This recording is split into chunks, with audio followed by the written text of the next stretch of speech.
What is up, Pats Nation? It's Patriots Global back here with another video, and in this one, I have my winners and losers from the Patriots win over the Tennessee Titans for Week 2 of the preseason. Now, before we hop into it, like always, if you guys would like a shout out in my next YouTube video, all you got to do is send me a photo of you rocking your Patriots Global merch. You can send it to me through email or Instagram. Links to both of those in the description below.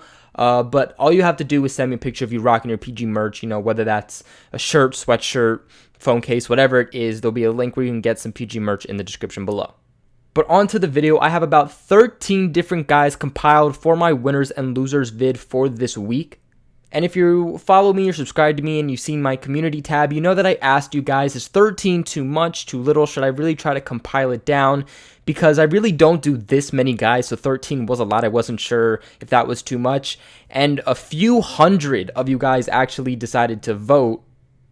So straight off the bat, thank you all for voting, for everybody that did. And thanks for your feedback. And you guys all said that you wanted the 13 people on this video.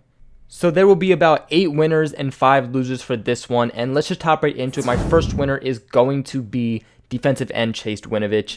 And how is this even a hard one to put on here? Okay, Chase Winovich, without a doubt, was the best player from this game. The top player, the star player of this game.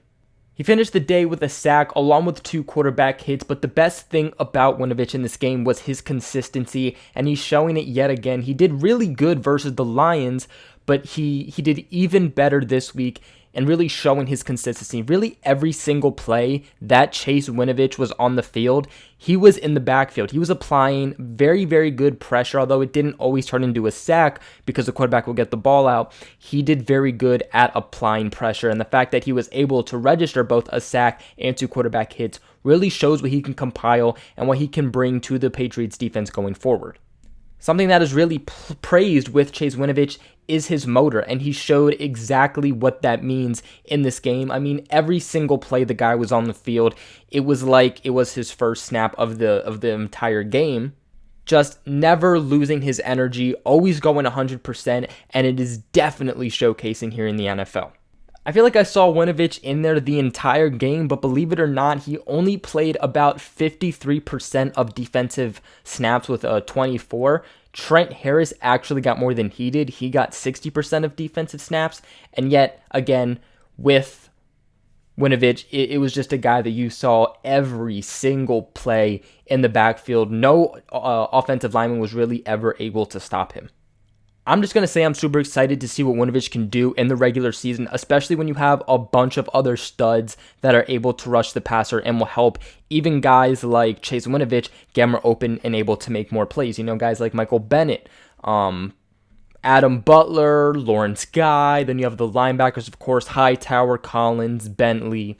It's just going to be extremely great when it comes to the Patriots pressure this season.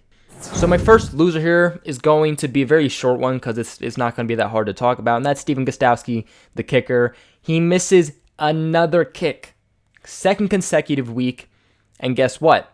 It's just the preseason. It's not even the regular season, and you could look at that as good or bad, of course, it being the preseason and he's not able to make these plays, and you could look at it as good as it's just the preseason, it doesn't matter, and he has a little bit of time to correct this. All in all, it's not looking very good for him.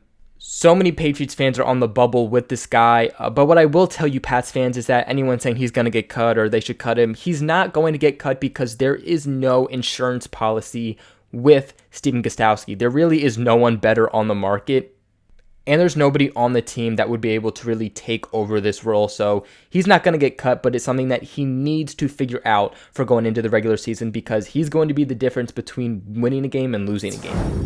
My next winner is going to be running back Damien Harris, and all in all, I was extremely happy with the first time seeing rookie running back Damien Harris in the game. He played about 50% of the Patriots' offensive snaps with 34. We didn't see him last week versus the Lions, and he also was dealing with some type of hand injury, so it was really good ultimately to see him in the game.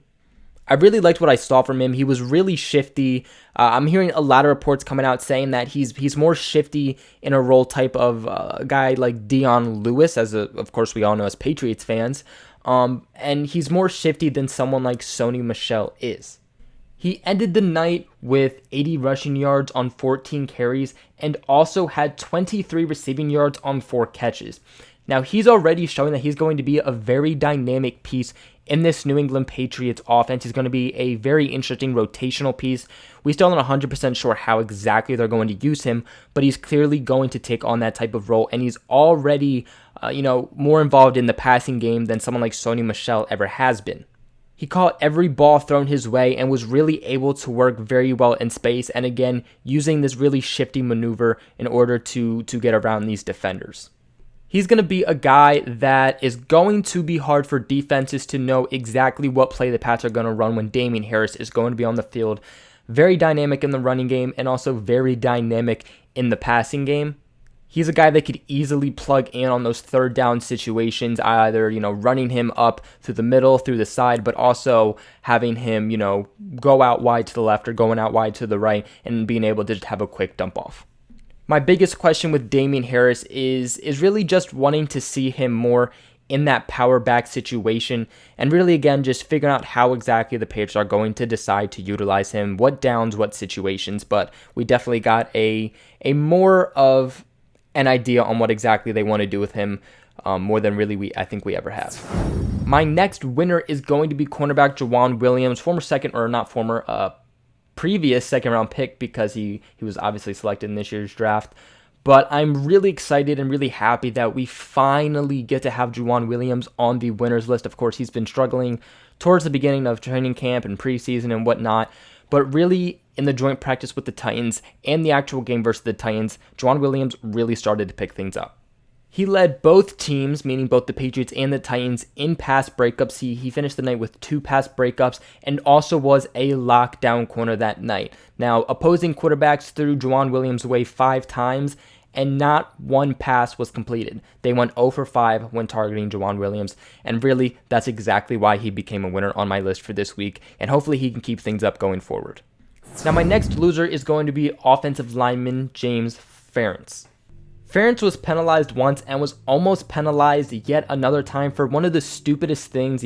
As an offensive lineman, you really got to keep yourself, or not even just an offensive lineman, just a player in the NFL in general, especially on the Patriots, you got to keep your mindset straight, and he almost got penalized a second time for shoving a Titans defender after the whistle was blown, and it was very obvious. I'm actually surprised that a call wasn't made.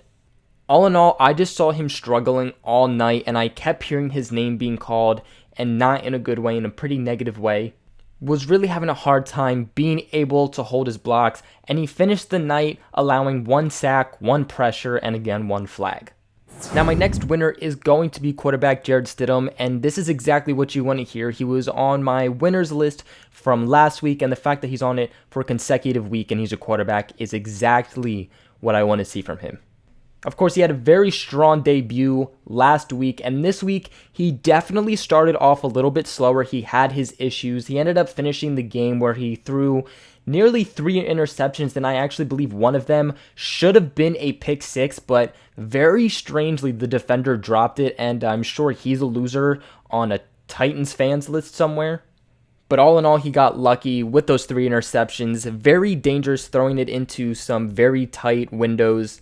So without a doubt, that's something he's going to have to work on. And in an interview after the game, he was actually asked about those almost 3 interceptions. And he said that obviously he relies on these guys and he trusts these guys a lot that he's playing with, but he definitely has to do better in taking care of the ball. So it's very good that he obviously realizes that some of these throws he made were not good throws.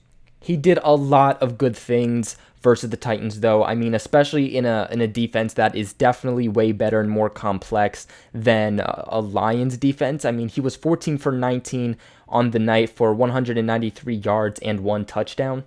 I think the best thing about Jarrett Stidham, though, is that he finished the game with a touchdown drive for what I believe was 99 yards. It was a very long drive from one side of the field to the other with about 4 minutes left on the clock, and he led the team down the field with a touchdown pass, a beautiful on-the-dime pass, back shoulder throw to Damon Patterson. A big question with Jarrett Stidham was, can he lead the team downfield? Can he be on the other side of the field? Can he be in the end zone? Can he be in risk of getting a safety and be able to drive the team downfield, do what it takes in order to get a late comeback? And he did. And interestingly enough, he's put up better stats in his first 2 preseason games than quarterback Jimmy Garoppolo has. My next winner on this list is also a guy who is in his consecutive week on being a winner, and that is wide receiver Jacoby MYERS. I don't even have to say much about him anymore. I mean, he finished the night with 6 receptions for 82 yards and a 2-point conversion. He's very speedy, he's tall, he's able to really track the ball down, and he's really showing that. He's becoming a favorite for really every quarterback that the Patriots have on their roster, and he's just going out every week and performing extremely well. I don't have to say much more than this to know that he's a winner. My next winner on this list is going to be left tackle Isaiah Wynn, and the big reason that he's a winner on this list is because he actually played in a game. We're not talking about practices. He was out there for 3 series and was actually being an offensive lineman for the Patriots. Although it wasn't too much of a showing for Isaiah Wynn, we definitely saw a good amount from him, especially more than I think we ever really have saw in an actual game, and he showed that he's really strong as a run blocker and a pass protector. Although he's short, he's showing that he has a lot of power in his feet and he's able to maneuver really fast because of his footwork. There's still a lot more we have to see from Isaiah Wynn, but I'm definitely happy that we saw him on the field, and I'm happy with what I saw from him. My next winner on this list is going to be defensive tackle Byron Cowart. I mean, this guy was just proving that he is a monster. He ended up bull rushing in the first corner against guard Roger Saffold, and if you don't know who that is, he is a 9-year veteran. He has 114 games of experience.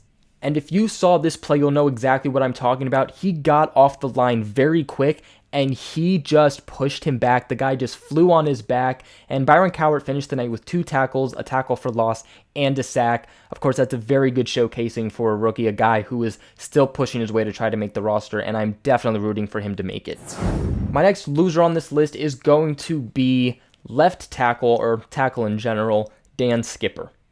Overall, Dan Skipper just had a pretty rough night, and it was very visible. He even got bailed out a couple times from the quarterbacks, Stidham and Hoyer, whatnot, bailing him out, getting the passes out in time in order for them not to have gotten a sack, but he was just not performing up to par, and this has been an issue with him. He's had some really good moments in camp this offseason, and he's had a lot of struggling moments. He actually ended the night allowing 2 quarterback hits and 2 pressures, was one of the Patriots' worst performing offensive linemen. Although he didn't have an issue with penalties, was probably his only bright side.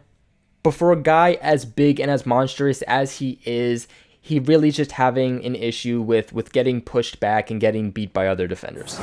My next winner here is going to be linebacker Calvin Munson, and I am really, really happy with what I saw from Calvin Munson in this game. Now, if you don't know who Calvin Munson is, he's been around the NFL for a little bit. I believe his previous team was the Giants, but correct me on that if I'm wrong. The Patriots picked him up last year, spent the year on the Patriots practice squad, and if the Patriots were not so in-depth at the linebacker position, I would be saying that Calvin Munson would be a guy that you should watch to be making the team. But of course, now with all the other guys that the Patriots have really compiled along, Dante Hightower, Kyle Van Noy, Juwan Bentley, Landon Roberts, Jamie Collins, just all those guys, I don't see how Calvin Munson could really actually make the roster, but he had a really good showcasing this game. Not only did he perform well, but when Juwan Bentley came off the field, Calvin Munson was the guy who took over signaling calling and those signal calling duties to be able to really control the defense, and that's a very big thing. Finished the night with around 8 tackles, and all in all was just making plays left and right on the field. More specifically, being able to get some pressure, but also making an impact in the run game. Again, I don't think the Patriots are going to be able to retain him, especially on the practice squad. And again, with all the depth they have at linebacker, I don't see how he makes it there. But if he keeps playing the way he does, then he's going to have a lot of teams coming after him. Now, my next loser here is going to be cornerback J.C. Jackson, and this is a guy that a lot of people are determining on to be that number 2 cornerback next to Stephon Gilmore. But this game, he was having a pretty struggling time, and it was something that I visibly saw.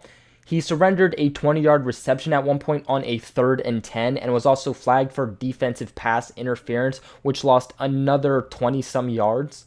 Jackson has always had a pretty hard time with flags, especially since coming here to New England. Last season, he was actually the team's highest flagged player in general, because he actually was flagged about 9 times, and that's something he really has to work on, because that's going to really translate to the Patriots, and again is another win-loss situation.